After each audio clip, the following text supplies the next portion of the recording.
Bonjour à toutes et à tous. Je vous souhaite la bienvenue dans ce webinaire organisé par la plateforme PacketBetter. Je suis Philippe Frangeel, Manager Sustainability chez Valipack. Nous animons ce webinaire avec Annemarie Abel, Sustainable Packaging Manager chez FOSPlus. Lors du webinaire, vous pouvez poser des questions en utilisant la fonction chat. À la fin du webinaire, nous les poserons aux intervenants. PacketBetter est le hub belge pour l'éco-conception des emballages, fondé par Valipack et FOSPlus à la demande de Fevia, Comeos et Detic. Le hub offre des entreprises la possibilité d'échanger des connaissances avec des centres d'expertise afin d'accroître la durabilité de leur emballage ménager et professionnel. L'objectif ultime de PacketBetter est de devenir le centre de coordination des entreprises à la recherche des solutions d'emballage durable et circulaire. Le hub couvre les thèmes suivants: prévention, recyclabilité et circularité des emballages. Pour les entreprises à la recherche d'informations, vous pouvez poser une question sur le site web de PacketBetter. Nous la traiterons le plus rapidement possible ou la transmettront au bon partenaire ou expert s'il s'agit d'une question technique spécifique. Vous pouvez également partager des informations et vous inscrire en tant de partenaire ou expert. Nous avons déjà 28 partenaires et experts sur lesquels nous pouvons compter. Certains de ces experts et partenaires proposent également des services tels que la mesure de propriété de barrières, l'analyse de cycle de vie, le diagnostic d'emballage, qui sont d'ailleurs gratuits pour les participants de Valipack et de FOSPlus, etc. Dans l'agenda, les partenaires de PacketBetter peuvent annoncer leurs événements, webinaires, etc. Et les partenaires et les experts peuvent également publier des nouvelles ou des articles intéressants. Ces articles ne sont pas destinés à diffuser des messages commerciaux et doivent avoir un lien direct avec la circularité. Aujourd'hui, nous couvrons la recyclabilité des emballages en papier et en carton. Nous avons invité FOSPlus et Célabore à approfondir ce sujet. Tantôt, nous écouterons la présentation de Célabore. Nous avons invité Jean-Michel Thomasin, qui est chef de projet au sein du département matériaux et est responsable des activités de R&D dans le développement des nouveaux matériaux durables pour différentes applications et d'accompagnement des industries vers l'emballage plus durable. Louis Latin est responsable de projets au sein du même département et il est responsable des analyses effectuées dans le domaine du contact alimentaire, des emballages et des papiers carton. Il représente également Célabore au sein de l'Alliance Forever Green. Mais d'abord, je vais donner la parole à Maarten. Maarten de Lange travaille pour FOSPlus depuis 2019. Il est Account Manager Operations et il est responsable de l'organisation de la collecte, du tri et du recyclage des déchets d'emballage ménager. Il est également le responsable de matériel chez FOSPlus pour tous les emballages fibreux. C'est à ce titre qu'il suit de près l'évolution du recyclage des emballages papier, carton ménager. Maarten, maintenant à toi la parole. Merci Philippe. Je vais share mon écran, partager mon écran. Voilà. Bonjour à tous. Je suis Maarten de Lange, comme Philippe a expliqué, account manager chez FOSPlus. Je ne suis pas francophone, mais je vais faire mon mieux pour vous donner une présentation claire en français, pour vous donner un peu une vue sur l'état des lieux des emballages fibreux ménagers en Belgique. Très important, on parle des emballages ménagers. FOSPlus est seulement responsable pour les emballages qui sont collectés chez les ménages en Belgique, souvent porte à porte. Sur l'agenda aujourd'hui, j'aime bien commencer avec les débuts, d'écrire un peu le flux papier et carton en Belgique, comment c'est organisé sur aujourd'hui. Le Forever Green projet européen qui a commencé en 2019, où nous y sommes, et le protocole euh, qu'ils ont développé et comment nous voyons le futur pour les emballages fibreux ménagers en Belgique, notre proposition pour le futur. J'ai collé pour votre info, c'est une photo de Herman Bongaerts, c'est un centre de tri en Belgique près de Limbourg. C'est le chef Herman Bongaerts dans son environnement naturel. Le flux papier carton en Belgique, euh, spécifique pour Belgique, il y a des autres pays qui travaillent aussi comme ça, mais le papier est collecté porte à porte ensemble avec les cartons. Il y a des pays qui le font séparément, mais en Belgique, c'est collecté ensemble. Ça veut dire on fait les cartons ensemble avec le papier. Les cartons, c'est souvent des emballages. Le papier, c'est souvent de nos emballages. Alors, c'est un responsable partagé entre FOS Plus, qui est responsable pour les emballages, et les communes qui sont responsables pour les non-emballages. Ça donne des discussions intéressantes parfois. Euh, FOS Plus travaille dans un agrément où des scénarios de base sont compris comment le papier carton doit être collecté en Belgique. Le scénario de base, c'est une collecte porte à porte une fois par 4 semaines. Il y a des exceptions. Dans des zones qui sont densément peuplées, on peut aller jusqu'à une collecte une fois par semaine. Il y a des communes qui travaillent avec des conteneurs enterrés. Il y a des communes qui travaillent avec des conteneurs individuels pour les ménages, mais ce sont des exceptions. Le scénario de base, c'est une fois par 4 semaines, porte à porte, et complété par une collecte volontaire via les réciparcs.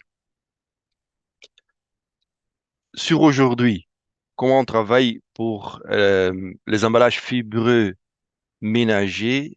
On parle, je crois que la plupart de vous connaissent cette règle. Si un emballage contient un minimum de 85% de fibres, cet emballage peut être déclaré chez FOS Plus comme un emballage fibreux. Alors, le contribution point vert pour le papier carton peut être payé. Et en plus, si ces emballages ne sont pas contaminés avec de la nourriture ou autre, ils sont autorisés dans le flux ménager de papier carton et ils sont aussi autorisés à porter le logo de recyclage de papier carton.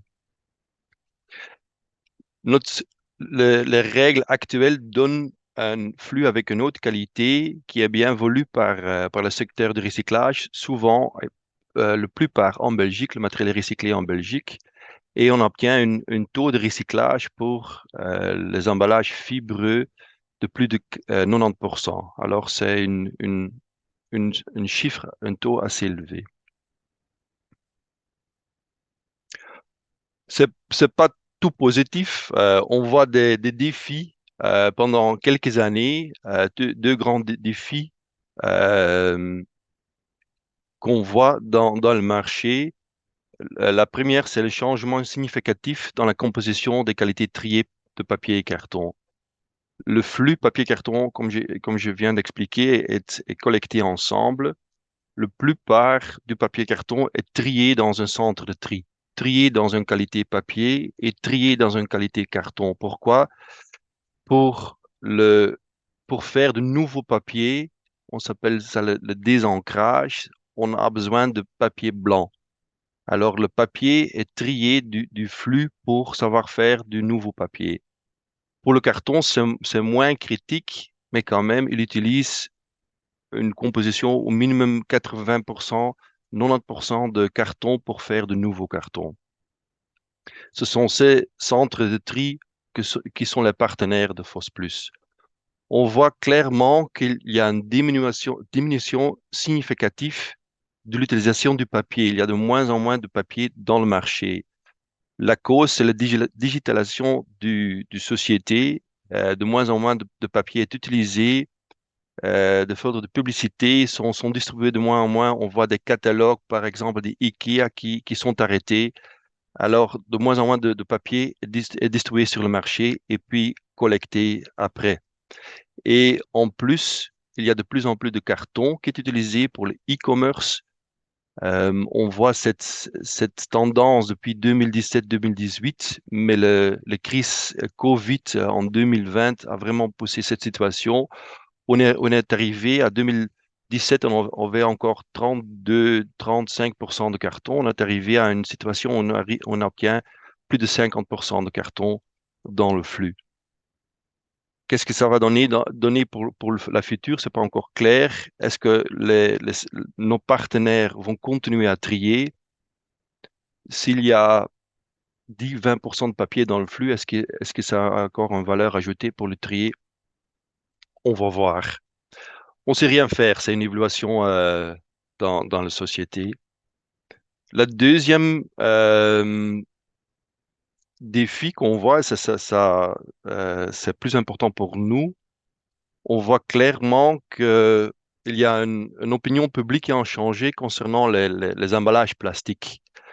Et de plus en plus de nos partenaires, de nos membres, sont en train de regarder comment ils peuvent diminuer leur utilisation du plastique et, en conséquence, de remplacer leur emballage en plastique par des emballages fibreux. Le problème est que les fibres, pour être utilisées pour des emballages alimentaires, il faut un coating. Les fibres peuvent pas être en contact avec la nourriture gras ou humide, liquide parfois. Et on a besoin d'un coating. Souvent du plastique, il y a une couche de plastique un coating de plastique entre les fibres et la nourriture. On voit clairement des produits, des familles de produits où c'est plus populaire de remplacer cet emballage en plastique par des emballages fibreux. On voit souvent ce switch pour des produits congelés, pour fruits et légumes, pour des produits laitiers, pour des plats préparés, viande et poissons, et pour des emballages emportés, comment on s'appelle, les emballages de service. On voit des bons exemples où un emballage en plastique parfaitement recyclable est remplacé par un emballage fibreux aussi parfaitement recyclable. Pour le dire diplomatique, on voit aussi des exemples qui sont moins bons, où on remplace un emballage fibreux, en plastique parfaitement recyclable par un emballage à fibreux qui est dérangeant pour la recyclabilité. Et ça nous inquiète. Ça peut avoir une conséquence sur notre flux papier-carton. On obtient des chiffres de recyclage, un taux de recyclage de plus de 90% pour le moment. Si on commence à mettre des grands volumes des emballages fibreux qui sont dérangeants pour le recyclage, ça peut avoir un grand impact sur la valeur du flux, mais aussi sur le taux de recyclage. On voit clairement que notre règle actuelle de minimum 85% de fibres ne couvre plus les charges de règle de minimum 80% ne dit rien de la recyclabilité.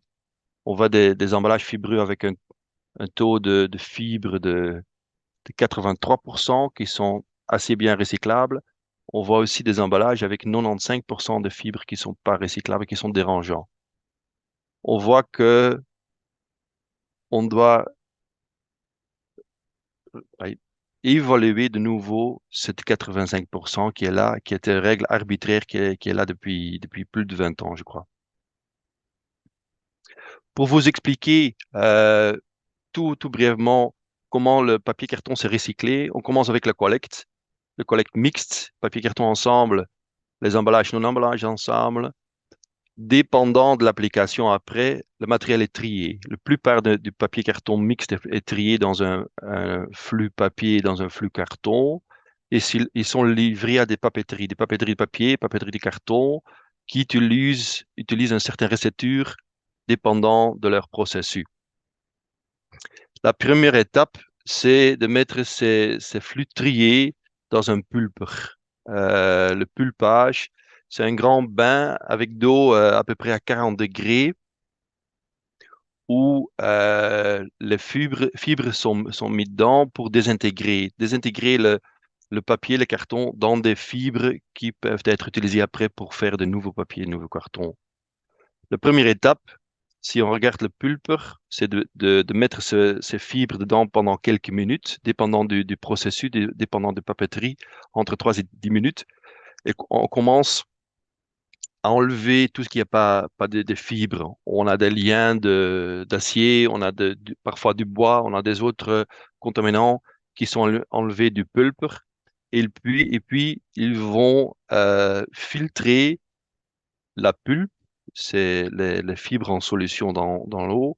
Ils vont filtrer ce pulpe pour enlever les grands résidus. Le coarse screening, c'est un tamin typiquement avec des ouvertures de 5 mm, où on va enlever les grands rejects, et puis on fait la même chose sur un tamis avec des ouvertures de 0,10, 0,15 mm pour enlever les fine rejects. Typiquement, on retrouve sur les grands mailles de 5 mm, on retrouve le coating. S'il y a un emballage fibreux qui est prévu d'un coating, ce coating va être filtré sur le grand écran du core screening. Ce qu'on retrouve sur dans le fine screening, ce sont des fibres qui ne se sont pas relâchées, qui ne sont pas désintégrées, ce qu'on sait de bundles de fibres. C'est typiquement des fibres qui ont été traitées avec sizing agents, wet strength agents, puisque la fibre garde sa force dans des environnements humides, par exemple le réfrigérateur. Si le pulpe est filtré, on a le pulpe bien pour faire de nouveaux papiers, nouveaux cartons. Comment faire un emballage qui est, euh, qui peuvent être recyclés? Il y a des eco-design guidelines. Les eco-design guidelines de Philfap et Valipack, de FOSPlus et Valipack ont été consolidés sur le site web de Packet Better. Je vous invite de regarder une fois comment faire un emballage recyclable. Le problème, c'est un peu que le paysage en Europe concernant les emballages fibreux, c'est fortement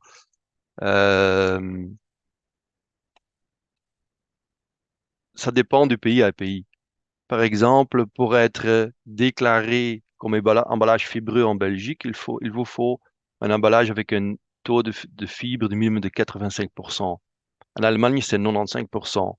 En France, c'est 50%. Et on peut continuer pour le reste de l'Europe. Il y a chaque pays qui fait sa propre, dépendant du collecte et du tri et du recyclage, mais qui a sa propre définition de recyclabilité pour un emballage. C'est un problème pour les grandes sociétés qui font des emballages des produits pour plusieurs pays. À un certain moment, c'était fin 2018-2019, il y a quelques grands marques, brand owners, sous le lead de Danone, qui ont dit, ouais, maintenant c'est assez, il nous faut un point de vue harmonisé en Europe concernant Eco-Design Guidelines, concernant la recyclabilité, le protocole de recyclabilité, concernant collecte et tri, il nous faut un point de vue harmonisé sur l'Europe. Et c'est CEPI qui a répondu. CEPI, c'est la Confédération européenne pour les papeteries, euh, qui a dit, OK, on va essayer de vous donner une réponse. Et ils ont commencé avec le Forever Green projet. C'est un projet européen où ils essayent de grouper tous les actionnaires dans le secteur papier européen pour obtenir ce point de vue harmonisé sur plusieurs défis qui se présentent sur aujourd'hui. Le but final, c'est d'avoir un taux de recyclage de 90% vers 2030, d'ici à 2030, pour toute l'Europe. Ça, c'est le but final. Ils ont, pour obtenir ça, Forever Green, CEPI a défini quatre projets.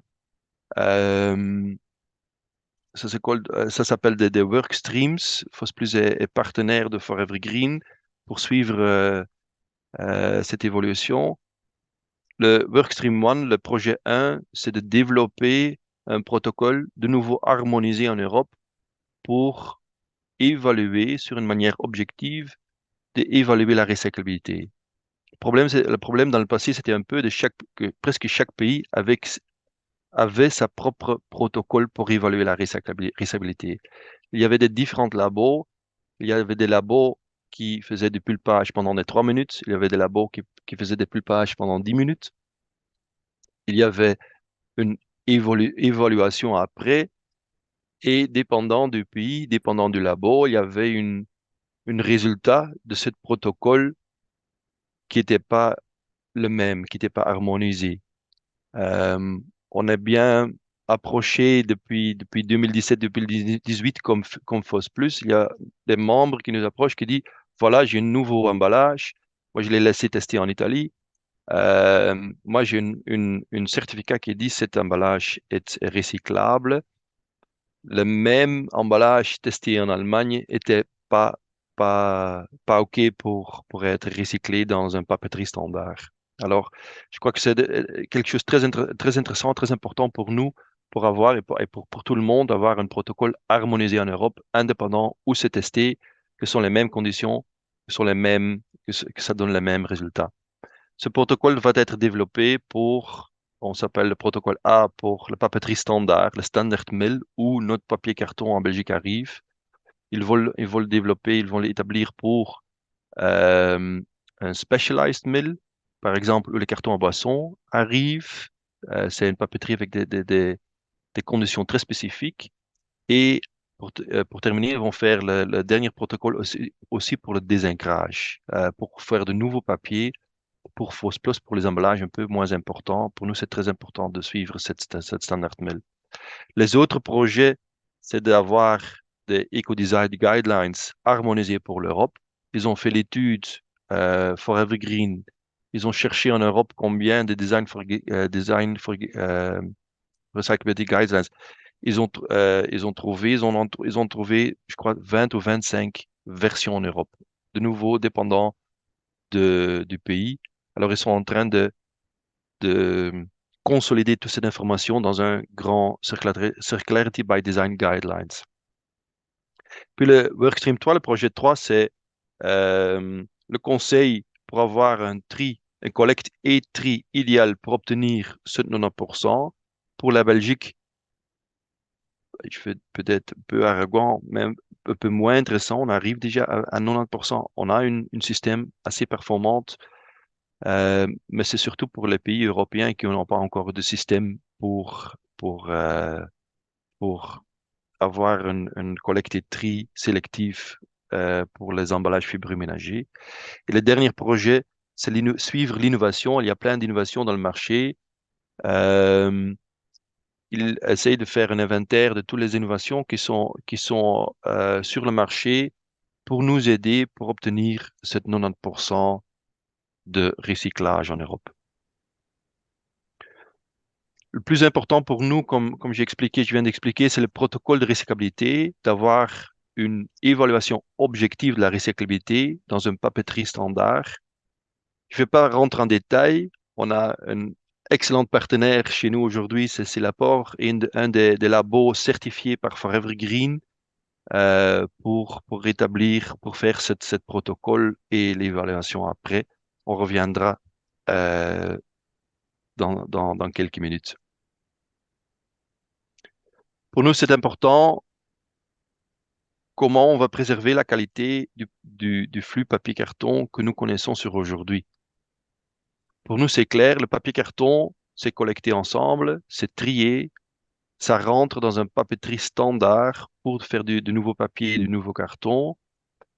On veut être sûr que notre papier-carton peut être recyclé dans cette papeterie standard.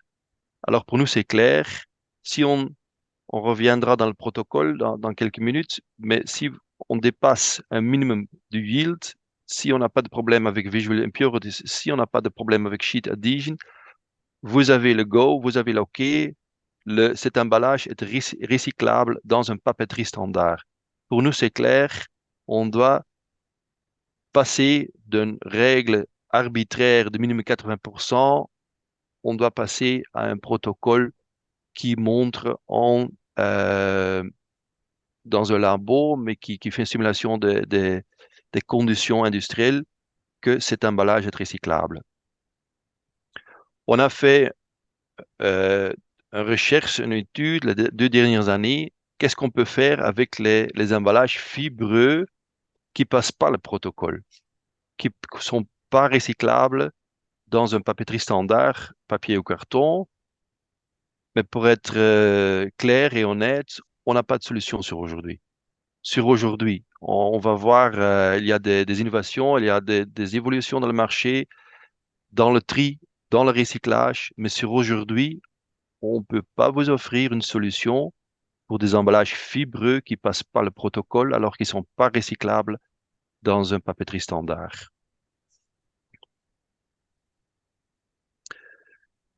Notre proposition pour sécuriser notre flux papier carton à haute qualité, c'est une proposition, c'est encore sous analyse, sous recherche, euh, mais notre proposition sur aujourd'hui est de changer ce minimum 85% pour la déclaration. Je parle de la déclaration, pour la déclaration des emballages fibreux, le remplacer par une conformité à la protocole de CEPI pour les emballages mis sur le marché en 2026.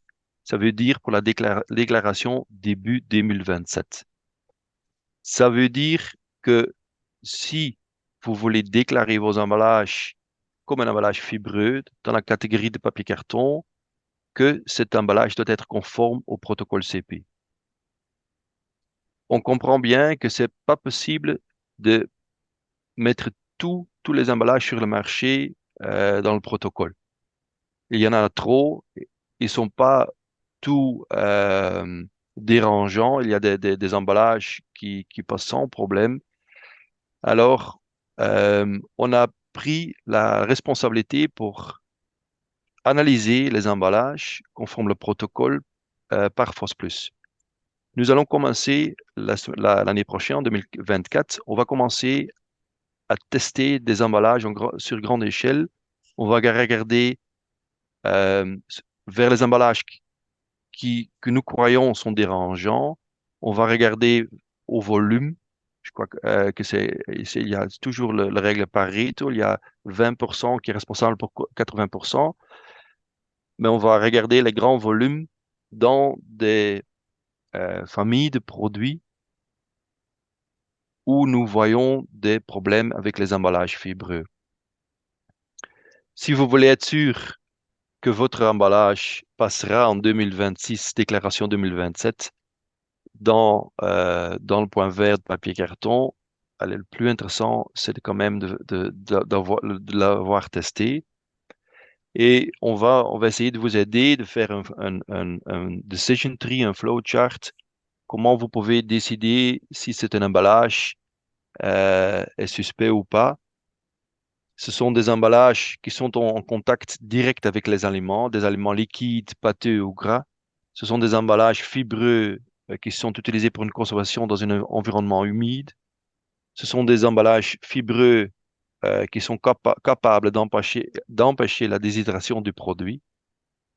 Et ce sont aussi des emballages fibreux qui sont composés d'une surface métallisée, une grande surface métallisée ou d'une grande surface imprimée. On voit, ça ne veut pas dire que si vous dites oui sur une des questions, que c'est directement négatif, mais ça veut dire que c'est un emballage suspect qui sera mieux testé ou qui sera testé par Force Plus à partir de 2024. Ce système d'utilisation du protocole CPI pour évaluer un emballage donne un score entre 0 et 100 points. Ça nous donne aussi une base pour, c'est une idée, mais pour installer un système d'éco-modulation. Un emballage avec un score qui est très proche de 100, 100 points, qui veut dire que c'est excellent recyclable. On peut envisager un système où cet emballage payera une contribution point vert qui est moins élevée qu'un emballage qui a un score de 10 points sur 100 ou quelque chose comme ça. Ça vient d'où? Vous avez tout entendu parler entre-temps, je crois, du PPBR, du proposition du PPBR. Il y a des propositions en article 6 qui vont nous pousser vers des emballages qui doivent être recyclables. Il parle des recycling performance grade entre A et E. Euh, pour déterminer cette performance grade, la première fois, ils vont voir dans le marché européen ce qu'il y a dans le marché pour évaluer, pour tester ces emballages. Il y a une grande opportunité que le CEPI protocole va être utilisé. C'est un protocole harmonisé européen.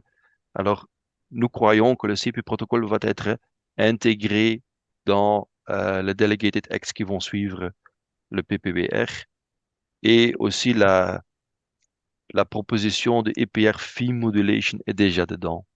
Alors, on veut prendre les premières étapes dans ce sens, qu'on soit sûr par 2023 que tous nos emballages fibreux sont recyclables. Et on croit avec cette proposition, on va déjà dans le bon sens. Ça a été ma présentation. J'espère que c'était clair. Sinon, je suis disponible pour des questions. Merci Maarten pour cet état des lieux du recyclage du papier carton et pour avoir donné cette perspective sur l'avenir. On a reçu plusieurs questions du public via le chat. Il nous reste pas assez de temps. Je vais poser deux questions, des questions qu'on a reçues. Une personne a demandé qui sera chargé de tester la recyclabilité des emballages. Est-ce que ça serait le producteur de l'emballage ou plutôt celui qui met l'emballage sur le marché? La responsabilité pour la déclaration, c'est la société qui met les emballages sur le marché. Alors, pour la déclaration, on reste avec la société qui met l'emballage sur le marché, mais je peux imaginer que l'info concernant la récyclabilité, concernant le score du protocole peut être demandé à le producteur ou fournisseur des emballages. Mais pour être très clair, on ne demande pas à tout le monde de faire tester tous ces emballages. Ce sera FOS Plus qui va prendre la responsabilité pour commencer en 2024 de tester des emballages à grande échelle euh, et de les communiquer les résultats. Euh, pour vous donner un exemple, les emballages de charcuterie, les barquettes de charcuterie pour des jambons, c'est un emballage dans beaucoup de magasins qui est un emballage fibreux avec une couche de plastique. On a testé une dizaine des emballages comme ça, des différents producteurs, de différentes marques. On voit des bons exemples, on voit de nouveau des mauvais exemples. La bonne nouvelle est qu'il y a des exemples qui passent le protocole de CEPI, mais il y en a encore qui passent pas le protocole. Ce sont des résultats qu'on va communiquer dans le marché. Soyez vigilants, les barquettes à charcuterie ne passent pas tout le CEPI protocole et pour être sûr, testez votre emballage en détail.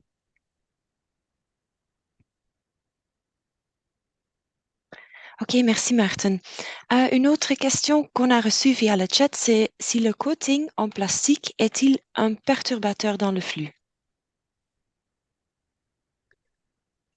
Dans plusieurs des cas, c'est pas un perturbateur, mais c'est perdu. Par, par définition, si c'est pas, ce sont pas des fibres, euh, si ce sont pas des fibres, c'est pas recyclable dans un processus, dans une papeterie. Alors, tout ce qui est plastique est perdu par définition dans le processus de recyclage du papier. Sur aujourd'hui, tout ce qui est enlevé du pulpeur et après sur le tamis, c'est incinéré, c'est une valorisation avec récupération d'énergie, mais ça aide pas le recyclage. Il y a des exemples où le coating désintègre dans des très petites pièces qui passent les mailles et qui peuvent être retrouvées dans le produit final. Dans cet exemple, on parle d'un coating qui est dérangeant, mais ce n'est pas la plupart des cas. Ok, merci beaucoup Martin pour cette explication. On avait reçu encore une autre question qui était liée à la nouvelle législation européenne, mais je pense que vous avez déjà expliqué ça dans votre dernière slide. Alors, on va maintenant passer à la présentation de Jean-Michel Thomassin et Louis Latin de Célabor.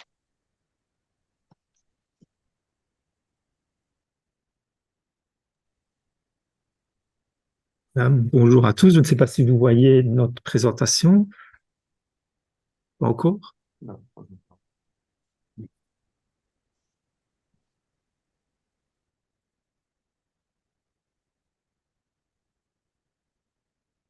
Donc, je peux déjà commencer un petit peu à parler. Donc, ici, le micro n'est pas... Ça ne marche pas. Là, il est allumé.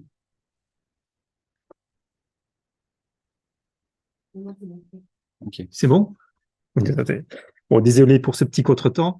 Pendant qu'on est en train d'essayer de partager notre présentation, je vais déjà un petit peu nous introduire. Donc, nous venons de Célabor. Donc, moi, c'est Jean-Michel Thomassin. Donc, je suis chef de projet dans le département matériaux de Célabor. Et donc, je vais commencer cette présentation et je passerai le relais plus tard à mon collègue Louis Latin. Donc, nous venons de Célabor. Donc, c'est ouais, voilà, donc nous venons de Célabor. Donc, nous avons fait une présentation sur plusieurs détails sur la recyclabilité des emballages papier-carton et plusieurs détails dans le protocole qui est utilisé et qui est maintenant harmonisé au niveau européen pour qualifier ces emballages de papier-carton pour savoir s'ils sont recyclables ou pas. Et donc, pour commencer cette présentation, je vais d'abord un petit peu présenter Célabor en tant que centre de recherche. Donc, nous sommes situés à Chêneux, c'est entre Liège et Verviers. Nous sommes environ une cinquantaine de personnes. Et donc, nous sommes un centre de recherche et nous sommes spécialisés dans l'économie circulaire et la bioéconomie, c'est-à-dire de faire la transition vers des matériaux biosourcés. Nous avons 4 différents départements. Donc, vu la limite de temps, je ne vais pas présenter en détail tous les départements, mais je vais principalement me concentrer sur le département matériaux dont on fait partie. Donc, nous sommes un département qui a 2 types d'activités. Ce sont des activités de testing et analyse aux entreprises pour soit apporter, déterminer les propriétés de leurs matériaux ou de trouver des solutions à des problématiques éventuelles qu'ils auraient. Alors, nous sommes donc spécialisés dans différents types de matériaux, mais principalement dans le textile et surtout l'emballage alimentaire, donc que ce soit plastique, verre ou métal, mais notre grande expertise est dans tout ce qui est emballage à base de fibres, donc tout ce qui est papier ou carton. Nous faisons partie des tests interlaboratoires organisés par le CEPI, donc la Confédération européenne des industries du papier, sur toute une série de caractérisations des emballages papier-carton. Donc, on a environ une centaine d'analyses qui sont standardisées pour différents types de propriétés qui vont vers le contact alimentaire, les propriétés barrières, les résistances à l'eau, etc. Et donc, vraiment spécifiquement sur les propriétés barrières des papiers-cartons, on est un des rares laboratoires qui sont capables de faire des mesures de propriété barrière sur ces emballages papier-carton. Et donc, ça, c'est un des types de nos activités. L'autre type, c'est la recherche et développement, où on a différents projets pour développer différents nouveaux types de matériaux, et notamment dans les emballages à base de papier-carton, où on essaie de trouver des solutions qui apportent des propriétés barrières aux emballages sans avoir recours aux films plastiques, comme c'est le cas pour la plupart des emballages en papier-carton actuels. Et tout ça, évidemment, en assurant que la recyclabilité est bien maintenue. Et alors, dans les autres départements, ce qu'on peut mettre en évidence, c'est que nous avons aussi un département nutrition, donc qui est spécialisé dans tout ce qui est aliments. Et donc, c'est là où on peut vraiment se positionner, nous, en tant que partenaire pour les entreprises du domaine alimentaire, pour faire la transition vers des emballages plus écologiques pour leurs produits. Parce que ce qui est très important quand on fait cette transition, les emballages plus écologiques, en général, ils ont des propriétés de protection des aliments qui sont un petit peu plus faibles.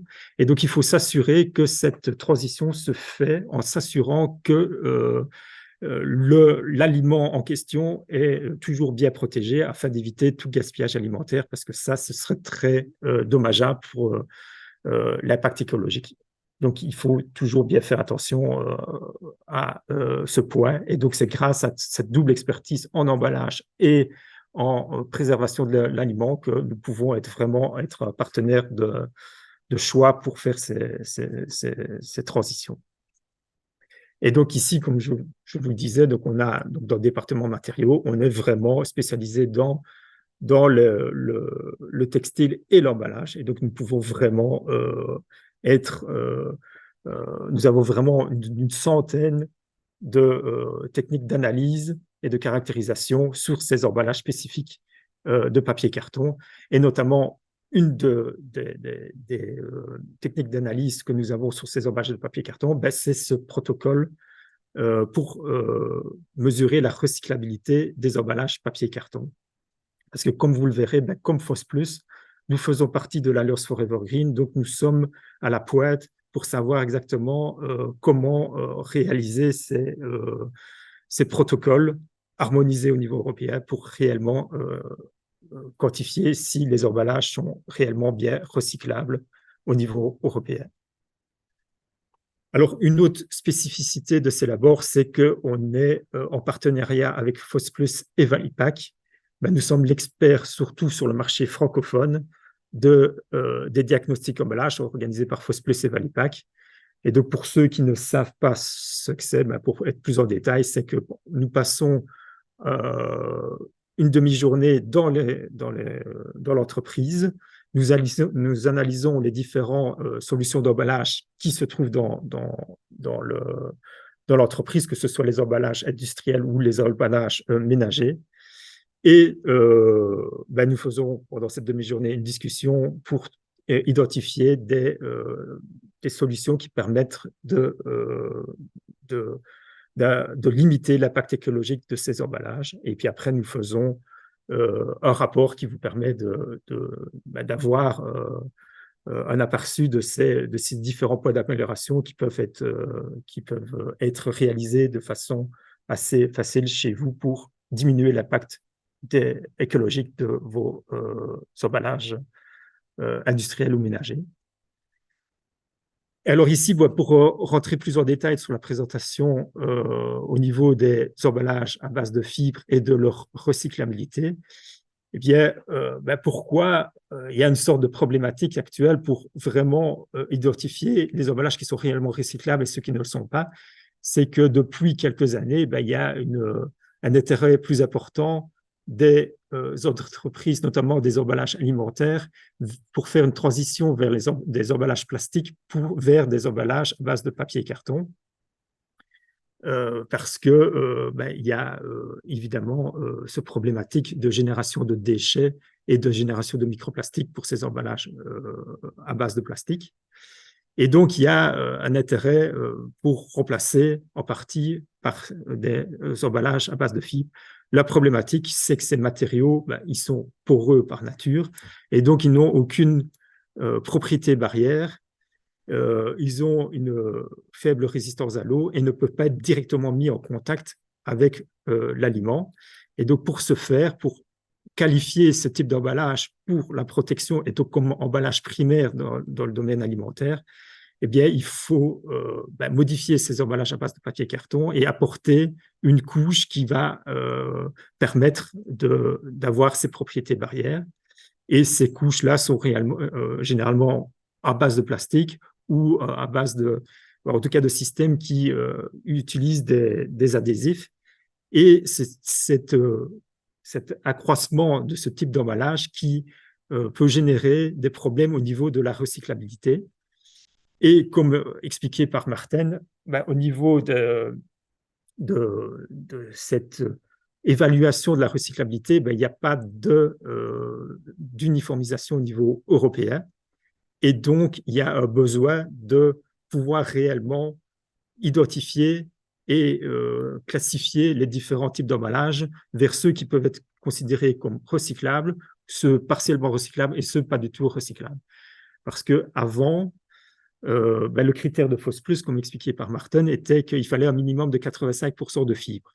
Mais avec ces nouveaux types d'emballage, eh bien, même s'il y a plus de 85% de fibres, à cause de ces modifications en mettant cette couche apportant les propriétés barrières, eh bien, ça peut entraver la recyclabilité, donc ce qu'on appelle la repulpabilité des fibres lors de l'étape de recyclage, et qu'au fait, au final, les fibres ne soient pas réellement collectées. Et donc, il faut évidemment mettre au point, il a fallu mettre au point cette méthode qui permet de vérifier que les emballages à base de papier carton, les fibres sont réellement recyclables et peuvent être remises dans la filière de recyclage du papier et de la reformation de nouveaux emballages de papier carton à base de ces fibres. Et donc, voilà, il y a ce développement de cette méthode uniformisée européenne que nous allons maintenant vous expliquer plus en détail. Et pour ça, je vais passer le relais à mon collègue Louis, qui est spécialiste dans cette méthode. Ouais. Donc, je reprends la présentation maintenant. Donc, comme ça a donc pu être bien introduit jusqu'à maintenant par mes prédécesseurs, donc on a eu deux grandes évolutions au niveau européen donc dans les dernières années. C'est premièrement le développement d'une méthode d'évaluation de la recyclabilité en laboratoire, donc, qui a été effectuée par le CEPI. Donc, cette méthode-là, en fait, ça sert à quoi? L'objectif, c'est de fournir les mêmes outils de façon à ce que partout en Europe, on évalue de la même façon. C'est ce que Martin avait mentionné tout à l'heure. Chaque pays est évalué de façon différemment avant. Et donc, on avait des problèmes vu que le marché unique européen était visé par les multinationales et ne voulait pas se limiter par rapport à chaque pays. C'était plus simple de pouvoir faire le test une seule fois et avoir le même résultat partout.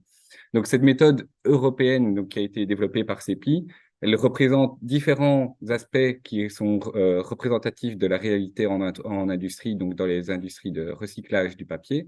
Donc, des aspects qui sont quantitatifs, qui sont donc les pourcentages de rejet qui sont obtenus après le recyclage, mais également des aspects qualitatifs tels que des aspects visuels de la qualité du papier obtenu, mais aussi des aspects de type adhésion, donc voir si notamment il y a des adhésifs qui restent dans le papier final et qui peuvent poser des problèmes de déchirure du papier ou compagnie si jamais il passe l'étape de recyclage. Donc ça, c'est le premier processus, le premier développement au niveau européen qui a été important. Le deuxième, ça a été donc l'Alliance Forever Green, donc, qui a déjà été introduite par Martin, donc qui a été créée en 2019. Donc, je ne vais pas rentrer encore plus dans les détails, vous avez déjà eu une bonne présentation là-dessus, mais donc, l'objectif, c'était donc de porter ce taux de recyclage donc, des emballages à 90% en 2030 au niveau européen, puisqu'on a bien vu le voir en Belgique, ici, on se porte plutôt bien. Mais donc, en 2019, au niveau européen, donc, les chiffres étaient de 82% pour les emballages à base de fibres. Donc, il y avait un peu de marge à obtenir, et donc, c'est ça l'objectif de l'Alliance. Pour atteindre cet objectif, donc l'Alliance est structurée donc, en différents groupes de travail qui ont donc, déjà été introduits. Donc, Célabore, pour sa part, est impliqué donc, dans le Workstream 1, donc le groupe de travail 1, sur le développement du protocole d'évaluation de la recyclabilité, que je vais présenter du coup par la suite. Donc, tout d'abord, je vais reprendre cette méthode d'évaluation de la recyclabilité en laboratoire pour expliquer comment est-ce que ça fonctionne. Il faut savoir que lorsqu'on a un emballage de base de fibres, on doit d'abord essayer de le remettre en suspension dans l'eau. C'est l'étape qu'on appelle la désintégration ou le repulpage, qui consiste du coup à agiter un emballage dans de l'eau à 40 degrés sous agitation mécanique, de façon à ce qu'on puisse obtenir une suspension des fibres dans l'eau et donc pouvoir reformer de nouveaux papiers ou en carton par la suite. Donc ça, c'est la première étape qui est reproduite au laboratoire, c'est l'étape de désintégration. On a ensuite l'étape de filtrage. Il y en a 2 qui sont effectués au laboratoire, donc le coarse screening, donc le filtrage avec un gros diamètre, donc de 5 mm, et le deuxième qui est le fine screening. Donc ce sont des filtrages successifs. Donc on commence d'abord par faire un premier screening pour retirer le plus gros des rejets, et puis ensuite on fait un second qui retire les particules un peu plus fines qui resteraient encore toujours dans la pulpe. Ça nous permet ainsi d'obtenir une suspension de pulpe et donc une suspension de fibres nettoyée des rejets qui seraient problématiques pour le recyclage.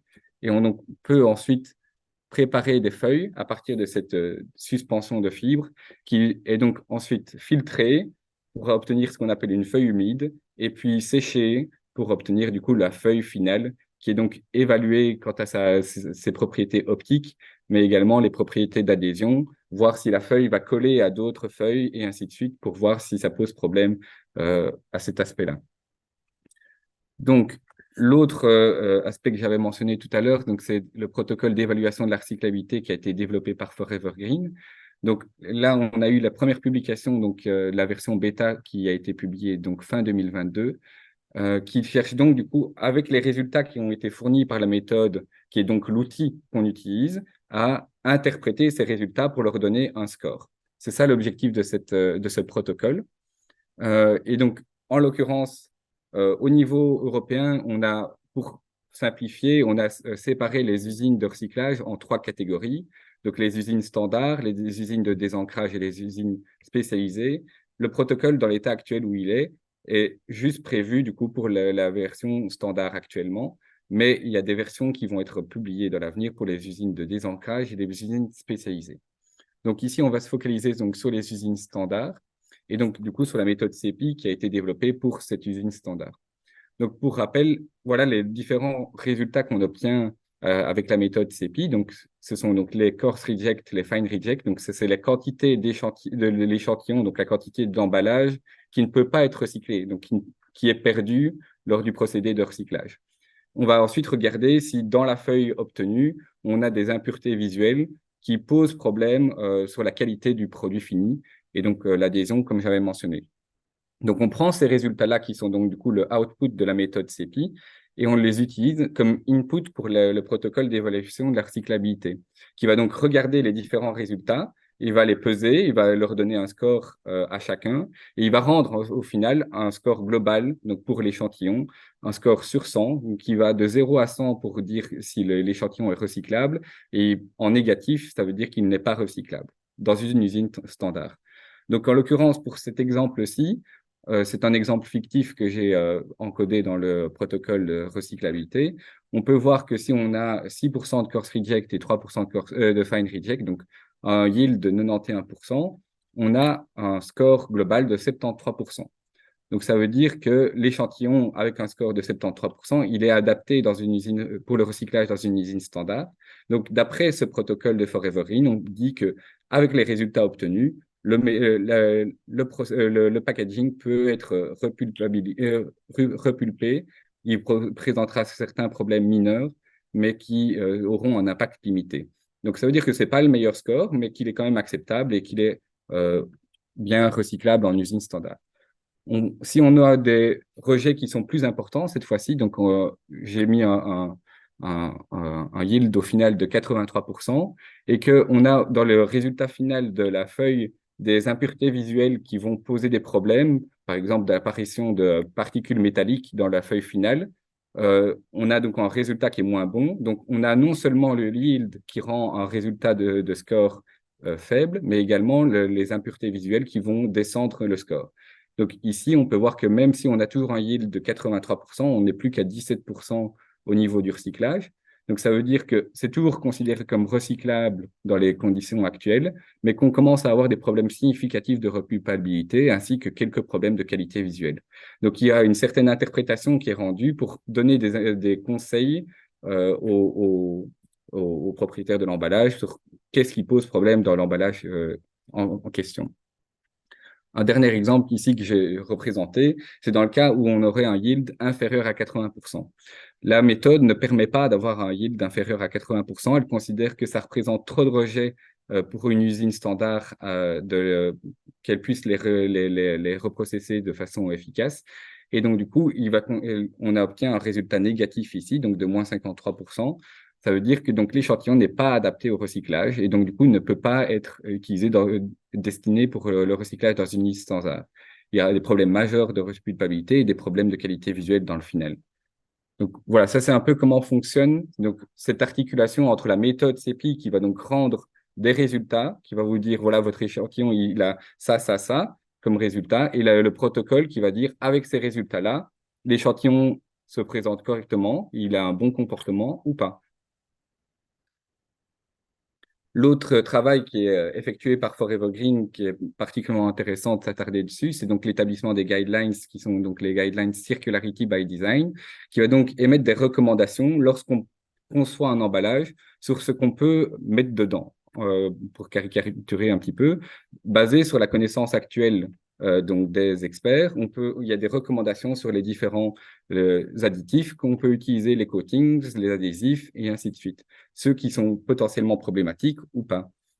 Un exemple ici, pour des coatings, on peut voir qu'en fonction des catégories de coatings, donc ce sont des wet barrier coatings, des wax coatings et ainsi de suite, on peut voir qu'ils sont catégorisés en différents niveaux de compatibilité avec les procédés de recyclage du papier. Donc, on sait qu'avec la littérature dans l'état actuel des choses, que certains emballages, certains, en l'occurrence additifs, donc certains coatings, sont tout à fait compatibles avec les procédés de recyclage et on ne s'attend pas à ce qu'il y ait de problème. Donc, on recommande plutôt l'utilisation de ceux-là pour éviter les problèmes plus bas dans le procédé de recyclage. Mais maintenant, il y a d'autres procédés tels que le wax coating qui, eux, on sait, dans l'état actuel de la connaissance des experts, que ces coatings ne sont pas compatibles avec le procédé de recyclage.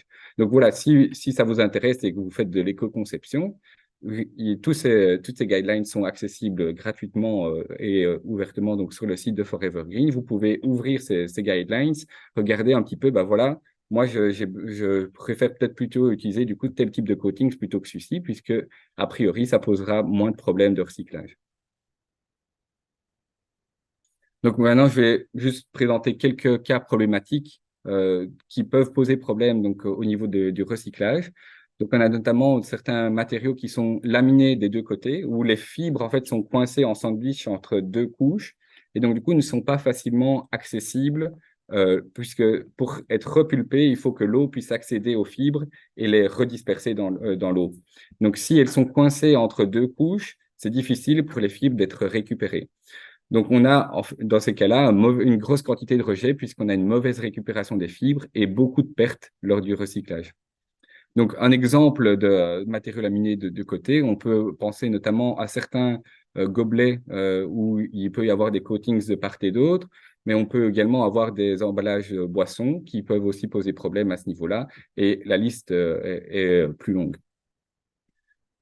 On a également les matériaux traités wet strength. Donc là, en l'occurrence, on va retrouver encore une fois certains gobelets qui sont traités pour conserver une propriété mécanique lorsqu'ils sont humides et qui, en fait, produisent du coup des propriétés mécaniques fortes sur les fibres, même si elles sont humides, ce qui rend plus difficile la désintégration. Et on peut voir que de certains types d'emballages comme ça produisent des grosses quantités de rejets et on a encore une fois une mauvaise récupération de fibres. Donc ça, c'est un autre cas où les emballages posent problème et donc que le protocole permet d'évaluer si c'est dans des quantités qui sont acceptables ou pas. Enfin, le dernier exemple que je vais présenter ici, ce sont donc les matériaux avec une lamination métallique où la lamination peut parfois se fragmenter et donc se retrouver dans le produit final. Et on a donc des particules métalliques dans le produit final qui brillent et qui sont très visuellement visibles et dérangeantes pour la qualité du résultat final. Donc, des exemples d'emballage, ça va être notamment dans certains cas des cartons qui sont utilisés pour les emballages de poissons qui peuvent être dorés. On a aussi les emballages de luxe pour certains aspects, comme le parfum, par exemple, où on a des fois des dorures qui sont utilisées pour les emballages.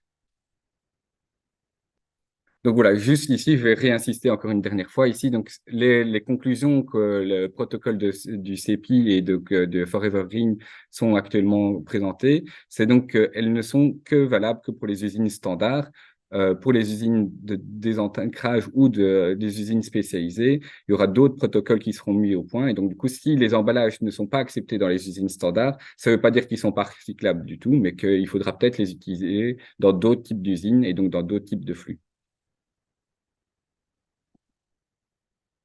Voilà. Il y a des questions?